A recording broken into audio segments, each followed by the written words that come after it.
Hey, what's going on, guys? It's Pve here for MMOBomb.com, and welcome to our early access preview here of the alpha of Monster Madness Online. Now, Monster Madness Online is a free-to-play cooperative shooter developed by Trendy Entertainment in conjunction with Nom Nom Games, which happens to be a subsidiary of Trendy that focuses mainly on mobile development. Now, Monster Madness Online is a Unreal 3 title, and it's going to be available on practically every platform that you can imagine. That includes iOS, Android, PC, Mac, Linux, web, you know, practically everything you can think of, other than short of a Commodore 64 maybe. So the game is going to be available on everything, and not only that, it's going to be cross-platform, so you can play on all of those platforms together at the same time, which is a pretty big feat. Now, Monster Madness Online uses the Unreal 3 engine, and for those of you that don't know, this is the first time that an Unreal 3 game is going to be able to be played through the browser without any additional plugins or whatsoever. If you think of the Unity, which is used a lot for browser-based 3D tiles, Unity actually requires you to download a plugin and sometimes tiny bits of files. According to Trendy Entertainment, be able to play this online through the web, you won't have to download any plugins. It'll just be directly through Firefox, Chrome. Sadly, right now, no support for Internet Explorer, but hey, who uses Internet Explorer? Alright, so as you can see here, we've dropped into this sort of lobby area here. This again is just the early alpha. There will be a beta coming up, but Trendy has already opened an early access alpha for everybody to try out, just to see some of the game mechanics, how the game works, how it functions. Like I mentioned before, it is a cooperative shooter mainly. There is a PvP, which we'll get into. But to start off with here, we're going to go ahead and go over to Barry, who Barry is going to show us our loadout here, as well as be able to queue us up for a PvE scenario. Now, there's only a limited amount of scenarios available right now. In PvE, there's only one. It's a wave-based thing where you go through and the enemies get progressively harder, and you're trying to just survive until you can actually escape the suburban area. If we go here, you can see Zach is my current character selected. The game's storyline is essentially that aliens have invaded, and they use some kind of void to suck up all the humans, but for some reason, it doesn't work on people 18 years and under, which means Zach and all of his teenage friends are able to counter the alien invasion, which for some reason features werewolves, gargoyles, zombies, and other like creatures that you wouldn't expect aliens to possess, or maybe they just transformed all the humans into those things, who knows. But the game is still obviously in development. There is going to be bugs, and I wouldn't say this is an accurate representation of what these minions will look like in the final release, but I would say this is probably an accurate representation of how the overall game will play mechanically. Now, you have your stats here. These stats are things that can be increased every time you level up. They do say this is an FPS MMORPG, so you do have, you know, your individual sets for characters that you can level up for range damage, your stamina, which is things like dodging, running, etc., your health, which of course is your health, and health recovery. There's a lot of stats here for you to actually choose from, all the way down to your armor, how much you actually get from consumables that you use, even how much you can carry on yourself at one time. A lot of stuff here to customize, a lot of points to be placed in different areas, and you can swap out between your characters at different times. Now, one thing I did want to point out really quickly is, given the fact that these are supposed to be, you know, 18-year-old and less, you know, young teenagers, if you will, it's kind of funny, or not funny, but disturbing maybe in a slight way, that they sort of sexualize even the females. I mean, here we got Jennifer, for example, and Jennifer, you know, sporting, you know, I don't know too many, you know, teenage girls that wear this on a daily basis. And if you actually look on the website, they're even more sexualized, and that kind of rubs me a little bit the wrong way, especially given the fact that these are supposed to be underage children, maybe 18 and under, you know. So they could have taken a different route with that, definitely.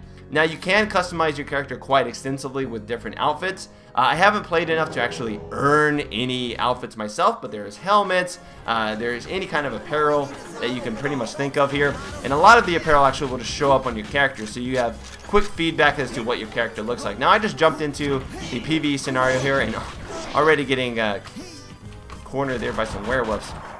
The game mode, this game mode itself, functions a lot like, I guess you could say, Call of Duty's sort of zombie mode, where the enemies just get progressively harder, more and more of them spawn. I would assume more and more enemy types also spawn. Given the fact that this is alpha, this level itself doesn't actually have quite a few enemy variety to choose from, or enemy varieties in general. There's about 3 or 4. You got guys that throw snot at you, guys that kamikaze themselves with dynamite or throw dynamite at you themselves. The werewolves are essentially the largest guys here, capable of, as you see, flinging themselves in the air and hurling themselves towards you. individually the game isn't that difficult. I mean, it all just involves, you know, shooting these guys, taking them out, but progressively as these waves become higher and higher, as you can see, more and more zombies spawn, and you'll definitely want to work together as a team in order to take them out. Now, you can pick up these chests, which are littered throughout this suburban area, and those chests gives you monster coins. Sometimes they give you cosmetic upgrades or changes that you can change the cosmetic colors of your pants or your outfits. Let's go over here. I need to make sure not to use too much stamina here due to the fact that there is quite a lot of guys coming at me. Alright, let's go over here. This is where we'll actually progress to the next area here. Not really sure how long it actually takes to do that, but there's 3 of us here, and I'm actually not sure whether or not as more people join into the game, they can drop in at any time. I don't know if that actually increases the difficulty of the game, or if it's more of just a time-based difficulty ramp up. Alright, so here, as you can see on my UI down below, you'll see that I have 445 out of my 600 HP, and I can't go this way! What a troll! Alright, so going to use my rocket launcher there, just to take those guys out. Now, being that this game is meant for all platforms to be played at the same time, the mechanics themselves are quite casual. I mean, there's no headshot bonuses. You also notice that, you know, it's pretty easy. The enemies don't move very quickly. It's sort of easy just to, you know, mow them down. And they kind of just, the AI is not like the most brilliant or anything. You just kind of have these guys group up and shoot them down, much like you would in, you know, Call of Duty Ghost or whatever sort of like survival-based mode that you would play. I'm going to pick up another chest there. Now, as you can see, my teammates are over on the other side. Let's go ahead and switch my shotgun. Shotgun's great for close range. You can actually fire it quite quickly. Oh god, no more stamina. And usually you have like grenades and stuff that you can use in these modes. I don't know why I don't have the grenades right now when I spawned in. Maybe because I came in halfway when the mode was already going. Alright, but on the bottom there you can see how many bullets I have currently in my possession. Hold on here, let's see if we can just jump forward a little bit here and dodge out of the way of these guys. Really, the things that you got to worry about the most are those freaking, just look at these guys, just powering their way towards you. They do a lot of damage, and they can actually just group up on you quite quickly. But yeah, the mechanics themselves aren't that difficult to understand or even comprehend. Let's go. And I can understand that in the sense that, you know, the game is meant for multiple platforms. You know, they're going to have to sacrifice some of the actual gameplay mechanics so that you can easily play this across different platforms. In fact, if you notice, I can actually scroll out, and you get this sort of top-down view here, which I would suspect is how the view is going to be for those that actually play on mobile devices or on platforms, you know. I do like the fact, though, that you can actually choose to do this just in the game itself. You're not forced to play just in first person, but it's kind of hard to see where guys are actually coming from. And I would have to imagine that you're somewhat of a liability. You can even go down to the first person mode like this. I would imagine you're somewhat of a liability if you're playing on mobile devices. So far in this mode, I have yet to actually complete a full game, because what happens is when you get killed, you actually don't respawn, and there's no way to actually heal your teammates. They're out for good, it seems. Now you can drop out, and I believe maybe drop back in if you get lucky enough. I mean, other people can drop in themselves, but you yourself, once you're out for that one row, there's no lives, nothing like that. You're pretty much out of the game. And that sort of brings me to some of the more interesting mechanics of this game. Although that itself is sort of annoying, the fact that you got one life to live essentially. I level up, yes. So next time I actually get out of this, I will be able to level up further. I'm just gonna keep jumping forward here. Don't want to use too much of my stamina, especially these guys here. No! Alright, so one of our players here did get killed. We have to survive for 1 minute. Hopefully I can do this for 1 minute. Oh, just watch out. No, don't time that bomb up. Alright. Guns reload ridiculously slow, and you seem to not be able to reload them while you're hopping around. And they don't do any damage. This grenade, this shotgun rather, seems to do piddly winks damage from medium range. Alright, shoot a rocket into them, take a bunch of those guys out. No, get away. Oh god. I find myself getting actually caught on corners pretty easily. There's a lot of like small nooks and crannies that you can actually find yourself. Come on! Reload the rocket launcher already. I've been reloading this thing for ages. The full animation. You have to wait for the full animation, which can just take forever. Alright. Another rocket. Ready? And they also spawn, as you can see, behind you, which makes it so that you kind of have to switch between this mode sometimes, just so you can actually see who's behind you. Otherwise, that thing will happen, and you get knocked out. So we've actually made it now. If our little teammate here maybe can make it, can I zoom in so I can actually see you? Can I zoom into your mode? This is one thing I really sort of annoy. You can't actually see them from first perspective. All you can see them is just top down, and it can make it slightly difficult to see like what they're facing, what they see in front of them. I guess just in a way, you know, so that you can't like watch out for them maybe. A little bit of ghosting, if you will, but you can cycle through the dead enemy, your dead teammates, and those who are alive. Now, outside of this mode, there are other things that you can do. We finally actually successfully escaped. One player was able to escape. So I did get some items for that. I'll go ahead and return to the headquarters here so you can see that. And we'll see exactly what we got from that. Some of the items that you can get will be blueprints that you can use to create new weapons. Other items you can get are used to create cosmetic upgrades, and things that don't necessarily impact you gameplay wise but change how you look. And as you get these different items, they all show up on your character, which is pretty cool. Every little upgrade, every little item that you get shows up on your character. Even, you know, you can even get little pets. You can craft pets and get pets that assist you in battle too. The game certainly has a sort of silly, almost like Plants vs. Zombies feel to it when you're going about. Alright, so we can go here, go to Barry, and now I can level up. I have 3 points to choose. I can choose to increase my movement speed, my recharge speed, and my stamina. I'm going to do that so I can jump around even more, sort of make myself a little bit quicker there. And then if I go to my backpack, you'll see that we got Bleach, removes dyes, and then we got a couple of equipment dyes we can dye our character, along with some Molotov cocktails, which I will drop. Let's, I guess, click, and then equip them down there. The interface feels a little bit wonky, and I think that's because of the fact that it's supposed to work not only for platforms like PC, but also for mobile. So you get that kind of floaty feeling to it sometimes, or just like everything's oversized, meant for like, you know, using your fingers to push. Now what's up here? I've actually never seen what's up here. I've also never seen that giant explosion. Can I use these coins that I've been picking up for any of this stuff here? It looks not. There's been these monster coins, if you notice, that you can pick up in the game as from monsters that drop them occasionally, but it doesn't seem like they've actually included any mechanic for you to actually utilize them yet.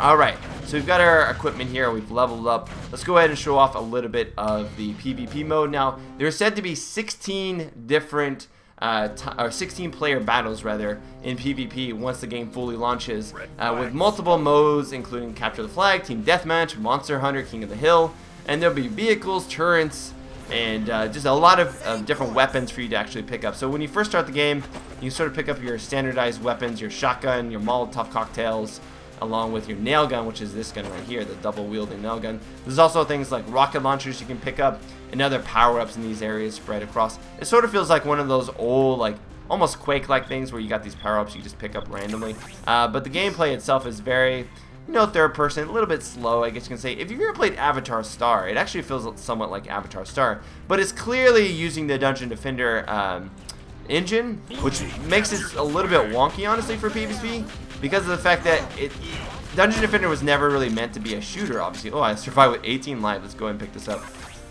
So the mechanics are clearly more geared towards, you know, like hacking and slashing, not so much a competitive shooter experience. So I think that the PvP can certainly be fun little time waster, but I feel mainly you're going to be playing the PvE modes. Now, in the PvE modes, there's said to be over 70 monster types, including boss monsters and mini bosses. So you're going to have a lot of different variety, not just the ones that you saw in the PvE mode, which we showed off today. In order to win this mode, of course, this is Capture the Flag. So I have to pick up the enemy flag to return it to our base. When you pick up the flag, you're unable. Let's see if I can get it. One of these guys. Oh God! I'm gonna throw down Molotov cocktail. There we go. Burn that guy. Gonna bounce forward here. Boom! See if we can keep moving. Get some health. Doing some Ilma G stuff here. What's kind of funny is that you can actually steal their gear. So if you run to the enemy area, you can actually steal what gear they have to spawn or use. I don't know if that's going to be in the final game, but I found it to be quite hilarious. Alright, let's see. Come on! Oh! It would be awesome if everybody... Oh, he's going to die maybe to burn? Did he? Yes, he died to the burn. So I used my Molotov cocktail I picked up there at the beginning. This doesn't actually use the items, the consumables from the regular game that you pick up from PvE mode. These have their own consumables and weapons, etc. You can even do, you can even cycle so you don't even use your weapon. Just use fists with Z and just punch everybody. Ugh, like a nerdy guy. Get him. And go first person and punch as well. Too bad you don't see your actual arms punch in first person mode. Alright. So I can hold control here I believe I can hold control. Yeah, that's a little weird to do. It's kind of weird to cycle between first person and this third person mode. It makes the camera do wonky things. I got some power up there, but I can use control here to dash or jump out of the way. I haven't really been able to do dash in the PvE mode. I'm not sure if dashing is disabled or if you can only sort of jump around, you know. But I have found that in this mode, you're going to want to basically dash most of the time. All right, so we picked up everything here. So clearly, as you can see, PvE mode, PvP mode, as it stands right now, just sort of like a casual time waster. Nothing too serious. Although there is a lot of verticality in some of the maps and different areas for you to actually move from. Come on, let's see if I can survive this. Gonna move forward here. Somebody's shooting me from behind. Can't get me. Abusing those angles. This guy wants me. No! I thought I could maybe do some nice little juking there, but he had the angles on me. Alright. So like I said before, this is currently what you have to offer in the game. Now, outside of what's to come, there's a lot of stuff that Trinity has actually promised in the future. They promise a lot of Steamworks integration. Oh man, not this bug again. Okay, there we go. I'm talking, that's what's going on. They've promised Steamworks integration where you can actually make your own maps, your own custom game mods, and then play them freely with other players offline or on your own private servers. Stuff like that isn't really available in a lot of other free-to-play games, and Trinity has been known to do that in the past with Dungeon Defender, so I have to say that's actually something to look forward to. While the game mechanics itself do seem a little bit basic at the moment, there does seem to be a lot for you to do. A lot of different customization options, a lot of different for your character itself. You can actually bind abilities that you unlock later on. You can bind abilities to certain types, or certain items rather, and take those items, whatever character you play, so you can create your own class, if you will. That's something that Trinity has actually promised as well. So you have the individual character customization, the leveling up, the putting points into different stat points areas, and then you've got the item and ability customization that comes through your items that you unlocked and what you place on each of those items as well. There's even a permadeath system that's in place. If you want to play hardcore, you can actually lose your character forever in the PvE. So there's quite a lot for players to look forward to if Trinity can actually pull it off well. And Trinity, of course, has a very popular game already series, you know, the Dungeon Defender series. And I feel like if they do something similar with that, while it may not be as hardcore as some people would like, I do feel that it has enough to offer and enough variety in the future, hopefully, that it'll be something for people to look forward to. There's the crafting aspect to it, there's the socialization, there's the aspect of creating your own particular game modes and items and what have you that you can then share with friends in your own private land and your private servers. All that stuff is stuff that you don't really see in a lot of free-to-play games, and is a welcome addition. But that's going to go ahead and be my early sort of preview of the alpha of Monster Madness Online, otherwise known as MMO. I wonder if that was done on purpose. But if you guys want to learn more about the game, I'll leave a link down below to the official MMOBomb game profile, and of course there you can find a link to the official game page itself, where you can try out the game, and let us know in the comments down below your own impressions of it. Until next time guys, I'll see you later. Spunkify out. Later guys.